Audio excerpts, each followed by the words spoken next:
तो मैं ये जानना चाहूंगा वरुण आपसे that when we talk about cinema, when we talk about OTT, है ना, where do you see the future?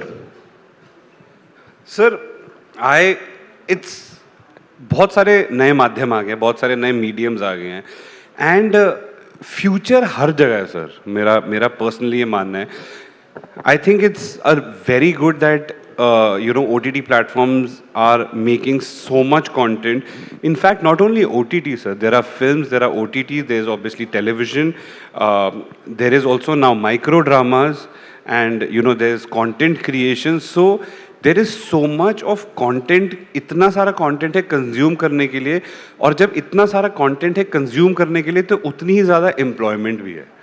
मुझे याद है जब मैं मुंबई शहर शिफ्ट हुआ था और मैं ऑडिशन देता था, हम या तो ऐड के ऑडिशन देते थे, क्योंकि फिल्मों के ऑडिशन पता नहीं चलते थे ज़्यादा, तो ऐड के ऑडिशन देते थे, फिल्मों के ऑडिशन देने की ट्राई कर रहे होते थे, टेलीविज़न के ऑडिशन देते थे, और टेली फिल्म्स एक आती थी उस टाइम पे मतलब मैं भी अभी थोड़े टाइम की 10-12 साल पहले की बात कर रहा हूँ, तो टेली फिल्म्स भी आती थी।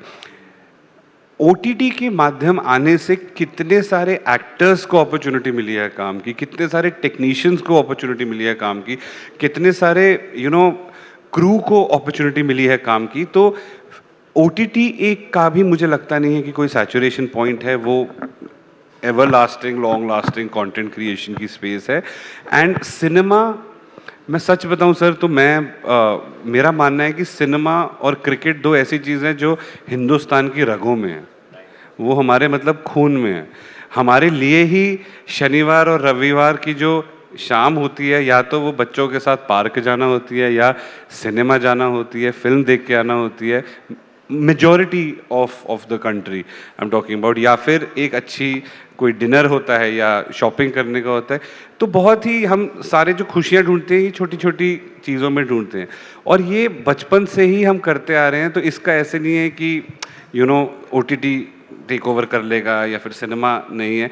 थिएटर व्यूइंग और सिनेमा के अंदर बैठ के का जो मैजिक है, 100 लोगों के साथ इकट्ठे बैठ के हंसने का, फियर फील करने का, डरने का, वो एक अलग ही है सर इमोशन। और वो मुझे लगता है कि वो जो फील होता है वो सिर्फ सिनेमा में ही फील हो सकता है। मुझे ऐसा लगता है कि entertainment will never die down in whichever format we talk about. Absolutely sir, I don't think it's gonna die down, and it shouldn't also. I think because entertainment ही तो है सर लाइफ में। हर बंदा आज के टाइम पे इतना stressful अपने कामों में लगा हुआ है, घर में लगा हुआ है, सारी चीज़ों में। It's about the entertainment that gives you the satisfaction and the happiness. नहीं, आई थिंक मैं विश्वास करता हूँ। आई थिंक है सर, मतलब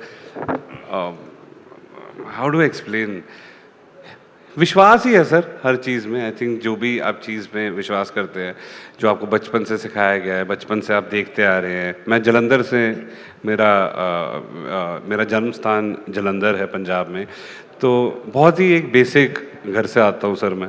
एंड हमारे यहाँ पे शुरू से ही हमने देखते आ रहे हैं घर वालों को, बड़ों को, एंड आई थिंक वहीं से faith and believe in a lot of things have obviously developed. और बहुत इंटरेस्टिंगली आपने बोला था कि क्या आप कभी हॉरोस्कोप पढ़ते हैं?